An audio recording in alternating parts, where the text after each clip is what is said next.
Welcome back to the Royals Review podcast. You will not believe this, but Reading have been awarded a penalty at home for the first time in almost 2 years at Select Car Racing Stadium. And Harvey Knibbs has banged it in. Is Reading that how win long it 1-0 was? against 2 years? Bolton. 2 years at home. Oh I my think it was gosh. something like 700 days or something ridiculous. Oh wow! I didn't Um, realise it was that much. Yeah, it's been a long time. Fantastic win for the Royals against a team right up there with us in the playoff push. Yep. Jim, you full of positivity after that? Yeah, I am actually. Yeah, I mean, 3-point clean sheet against one of the more difficult teams, I would say, that we're going to be coming up against in the next. Well, what was the next five games? What we were talking about on the last podcast. So yeah, to get 3 points against Bolton, I think is great. And yeah, keeping a clean sheet on top of that is even better. I guess there's not really too much to sort of go off by in terms of just getting, it being settled by a penalty. But there were some pretty good performances, don't you think? Yeah, I think so. Before I talk about that, the last penalty Reading scored at home was scored by Andy Carroll against Blackpool on the 25th of February 2023. So not quite 2 years. That's crazy. Also not very far. 707 days ago, 44 games. That is mad. Yeah, mental. Yeah, I think there were some good performances. The first performance I wanted to call out is Lewis Wing, because we've been a little bit critical. Not critical. We've identified that he hasn't been that strong in the last few games prior. But I think he was back to his best, really, against Bolton. Although I don't think he had any key passes, which is a real rarity for him. But I think he it feels like he realised he needed to step up a bit. Being back at home obviously helps massively, and did that. So he was one person I wanted to mention. The other is obviously the whole week has been sort of marred by the departure of Sam Smith. And I mean, I was totally gutted about that. But Jaden Wareham came in. And to be honest, I didn't think he would come in. I thought we'd go with Kelvin up top. So I was slightly surprised when he started up front. And I think they did a very good job. I actually think, I know it's only a one-game sample size, but I think he probably did a bit better than Sam Smith's been doing recently at holding the ball up. So lots to be positive from him there. Yeah, for sure. And I just think like it's a really positive result. I know it's ultimately decided by a late penalty, and there isn't loads to get excited about. We only had 2 shots on target in the game, so like I'm not going to sit here and say, oh, it was a fantastic attacking performance and all that kind of stuff. But I don't think you can knock it when you keep a clean sheet against a strong side and get the 3 points. Like I think there's lots of reasons to be positive, and none more so than the fact that everyone from 1 to 11 fought right till the very end, and I think that's something that we'll have to do if we're going to achieve anything this season. So yeah, loads to be positive. Who was a standout player for you, Jim? It's hard. I don't know if there was a standout player. I just think there were some much better performances from the majority of them, really. But yeah, Lewis Wing. Yeah, you're right. I think we may have been like a little bit too critical, but I think that's just because he's got such a high bar. We're so used to seeing him just perform at such a high level, and even though it has seemed like he's been a bit off the last few weeks, his stats would prove otherwise, right? Yeah. So I don't know what it was really. I just think it was a bit of a like shitty time for everyone over the last few weeks, and that might have just started sort of like rubbing off on the players really, with people looking to blame everything and everything. But yeah, he was definitely better. Wareham, like you said, fantastic. I think with Wareham, he's like people are being a bit too critical of him. Like, there's a reason he's played for academies like Reading, like Chelsea, and he's not had a proper run in the side. He's young, and he's got to fill the boots of someone that a lot of fans really loved. I know you absolutely loved Sam Smith. And, well, he's got to fill the boots of the guy that scored the most goals in League One in 2024. And yeah, I think he's definitely going to be a really valuable asset now that he's going to be getting his chance. So yeah, I'm really glad that he had a pretty solid performance. I'm really excited to see him get an extended run and hopefully kick on, because I think he's got the potential. He just needs the opportunity. The only other player that I wanted to mention was Michael Craig. I just thought he was pretty good. He's not been fantastic again over the last few weeks. Yeah, I thought he was a standout. I thought it just goes back to me thinking all the time, he's a player that's not even playing in the right position and he's doing a job. So you've got to appreciate that. But no, 1-0, like you said, you got to grind out these kind of games. And even though it was settled by a penalty, I think they ground it out. So very good performance. I think I said with George on the last one that we would like to see games like that sort of drawn rather than lost, or, well, obviously if you win them, it's great. But if you can pick up a point against a team that's in and about the same sort of place as you are, then that's fantastic. But to go and get 3 points and sort of get back to winning ways, like you can't get better.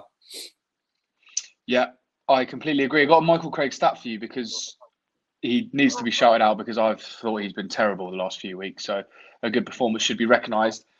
17 successful tackles Reading had against Bolton, and he was responsible for 7 of them, which is pretty much, of all the starters, I think he's had as many as the rest of the team combined, which is quite mental. And yeah, fair play to Michael Craig, because, as I say, I've not been overly positive about his performances against Leyton Orient and Burton. I thought he was lacking intensity and struggling. But as you say, he's playing out of position, so it's probably important not to be too harsh. I don't really have much more to say about Bolton. A fantastic win. On to another tough game back on the road to Huddersfield, who have lost their last 3, but I would argue are still a very, very good side that can cause Reading a lot of problems. So let's quickly preview that. I'll get your thoughts on what you think, or how you think that will play out.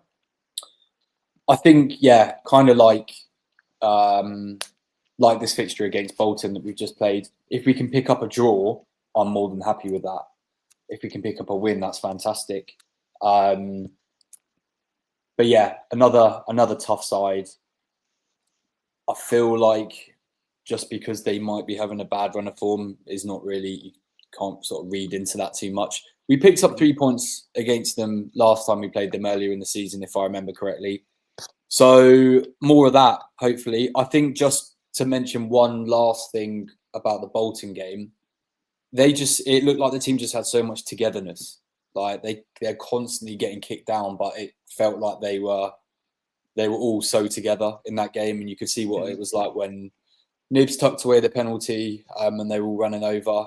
And just from what you've probably seen on X post match, so to have that sort of mindset going into these next games, for me, just adds sort of another level of confidence. So yeah, it's really hard to sort of gauge what it's going to be like. One day I think we're unbeatable, which may be a little bit naive, but the next day I feel like we might get relegated. So it's impossible. That's League One though, isn't it? Yeah. So yeah, if we can have a similar performance and pick up anything against Huddersfield, I will be very happy. How about you? I agree. I've noticed a couple of things from the previews that I wanted to mention. First thing, over the last few meetings against Huddersfield, it seems like the home team are the winners. Obviously, we won 2-1 when we welcomed them to Select Car Leasing Stadium, but lost 2-0 away before. Won 3-1 at home the time before that, and then lost 4-3 away the time before that. So we'll have to put an end to that sort of run where it goes to the home team. But one thing I've spotted, which has made me quite worried, is Huddersfield's biggest strength is scoring and attacking from set pieces. Now, Reading have been shit at defending crosses and set pieces this season. Only Peterborough have conceded more set pieces than Reading, so that really worries me. Another key feature of this Huddersfield team is that they're pretty good at protecting leads. So we're going to have to shore up from set pieces. I mean, like, it goes without saying, I imagine Noel Hunt's got them working on defending those set pieces in training, because we've been conceding far too many crosses and set pieces. So hopefully they're better at that, and Huddersfield don't get an easy goal. It's like Reading's two biggest weaknesses, according to WhoScored.com, are one, avoiding fouls in dangerous areas, and two, defending the set pieces. So not ideal. Sounds like there could be a little bit of a mismatch. Well, hopefully they're aware of that. Going into the game. Definitely. Quite interesting as well. If you look at the two teams comparatively in the attack, Huddersfield focus going down the left, Reading focus going down the right. I mean, they'll almost definitely focus going down the left against us, which means there'll be sort of big performances required from whoever plays left back. I don't even know who that will be. I don't know if anyone else has returned back from injury. But yeah, I think it's going to be another tough game. Like, they were only beaten 1-0 by Birmingham, who are pretty good, and 3-2 to Northampton, who are not so good, but not bad. So I think if we get to get anything, it's going to have to be another performance like Bolton, where we're really grinding and working together and playing in an intense fashion and causing them hell. But as we know, away form has not been our strong point. So I'm with you. I'd definitely take a draw from this one, because we do have some favourable fixtures coming up after that, albeit we do have some tough ones too. But we're back home a fair bit after the Huddersfield game, so that's something to take away from it. For sure, Any more thoughts on Huddersfield, or shall we move on? No, not really, to be honest. I just feel like they're a very sort of similar team to what we like at the moment, and I guess they have been over the last few years. So, I'd be happy with a draw, like I said. Yeah, me too. Right then, let's have a chat. Obviously, we are recording this at 4:30 p.m. Don't tell my boss. On transfer deadline day. So we are both very aware that once we post this, there is still a chance that we lose half of this squad, but we're being positive, and the only real rumour at the moment is that Tyler Bindon will leave for Nottingham Forest, but will be returning on loan till the end of the season. So I'd argue pretty good business from Reading, as much as I don't want to see the back of Bindon. I think to get a fee and not lose him on a free and maintain his services till the end of the season is probably the best case scenario, to be honest. What do you make of the Bindon move? It's so hard to say that it's good business, because we know that none of the fees that we're going to get for it are going to get reinvested back into the squad. It's likely that it's just going to keep the club afloat. So since I guess when Aziz left, I feel like all the outgoings have been, from a business perspective, quite good. Probably the best business that we've done in years. Maybe even the best business we've done under Dai Young. Not that he has anything to do with it, but yeah. I mean, look, if Bindon's leaving at the end of his contract in summer, which he undoubtedly would have, to get a fee and then getting back on loan, it would be the best sort of situation, really. I can't see it being any other way. If we lose him and can't get him back on loan, that's obviously terrible. I think the getting him back on loan aspect is the key thing, really. But yeah, Smith going as well. I know it sounds like it was quite a good fee, but it's terrible, isn't it, when it's not going to get reinvested or used wisely and to get him replaced. Although saying that, there is another rumour. Billy Bowden from Burton Albion could be signing on loan, so we'll have to watch that as well. But yeah, for me, I can only see Bindon going today. And if he goes to Forest and we can get him back on loan and get a decent bit of money for him, then that seems like the smartest sort of thing, really, doesn't it? Yeah, I think so. Like we do have to get money for these players, and so many times, not recently as in like the last windows, but in the last 10 years where we've let players run out their contract and just lost money for them is silly, really. And we can't really afford to let that happen, particularly now. But as you say, it's just a massive shame that we've got this huge talent in Bindon. We'll get a little bit of money for him, but it won't go anywhere. It will literally just line the pockets of Young and Pang, who, have just done a lot of this completely snakily, and I've not even really spoken to Noel Hunt or anything like that. So, oh man, like they are absolute nightmares. It's crazy. Like if you think since we got relegated, if you think about the transfers and the fees that we've received or reportedly received. So I think we got like $1 million for Aziz. I think we got $1 million for Caelan Vickers. I'm not sure how much Nelson Abbey went for. I'm not too sure on that one. I don't know. McIntyre was only obviously really cheap. A couple of million for Smith. Obviously the big transfer fee for Elise. Like it's probably it's over 15 million probably altogether with everything, and that is just a massive amount of money compared to like any of the transfers that we've done previously. So it's just so frustrating that sort of like the business side, the buying and selling of players seems to have actually improved, but we just can't do anything with it. We can't reinvest it. So it's just, although it's nice to be able to get a fee for these players, it's just terrible that we can't actually do anything with it. And then if we could, we've got transfer a ban anyway. So yeah, I mean, like you just look at Plymouth. They're obviously struggling in the Championship, but they've put in a bid for Jatta from Notts County, who I think is the top scorer in League Two, or he's definitely in the top three, for £750,000. So you think like, okay, we could sell Smith for $2 million, and in an ideal world, we could go buy someone for $1 million and make $1 million profit. But unfortunately, in the current circumstances, that's not something we can do. That said, I do think we're very is not the right word, relatively well equipped with Jaden Wareham, and we could throw Kelvin back up top if needs be, if we need to switch it up. So, I mean, don't get me wrong, it's certainly not ideal, but I think we can maybe cope if they can both stay fit. For sure. And then obviously we got to watch this transfer, this Billy Bowden transfer from Burton Albion, because that will definitely add some much needed experience to the squad. A bit of a weird transfer. I don't think anyone would have had that on their cards, but it's definitely got its sort of positives to it for sure.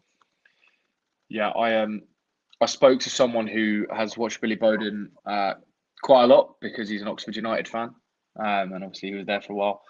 And his response was he can't move, and I thought, oh, is that because he's like got a long contract, or he just doesn't want to leave Burton Albion? And then he said, oh no, he's just really slow and he can't move on the pitch. And I was like, oh, okay. He's also from Swindon, Billy Bowden, so he's got all of the makings of a player that Reading would absolutely hate.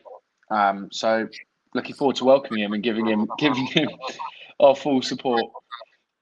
He's obviously a player who has lots of experience in the EFL. He's scored quite a lot of goals in the EFL.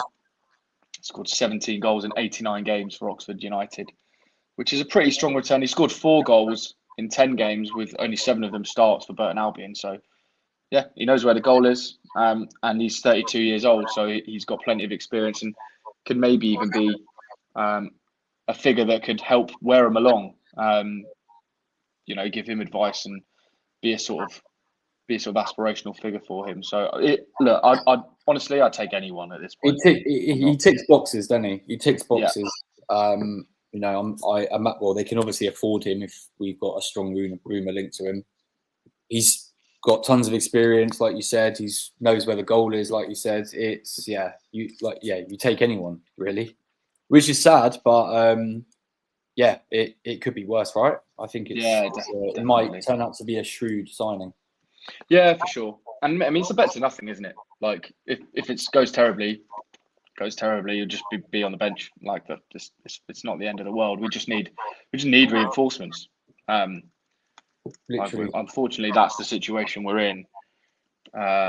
that we kind of just have to take anyone. And in fact, like, we can't get anyone because we're still in this embargo. So the fact that we're being able to get someone in on loan, I don't really want to say that we should be appreciative, but you know, it is a strange sort of transfer world that Reading operate in at the moment, unfortunately.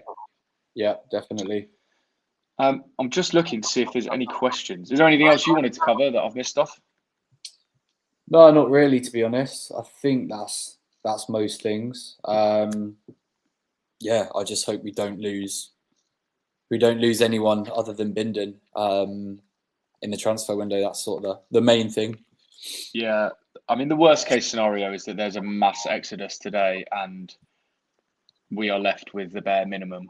But I don't really want to give any thought to that scenario because it would be horrendous.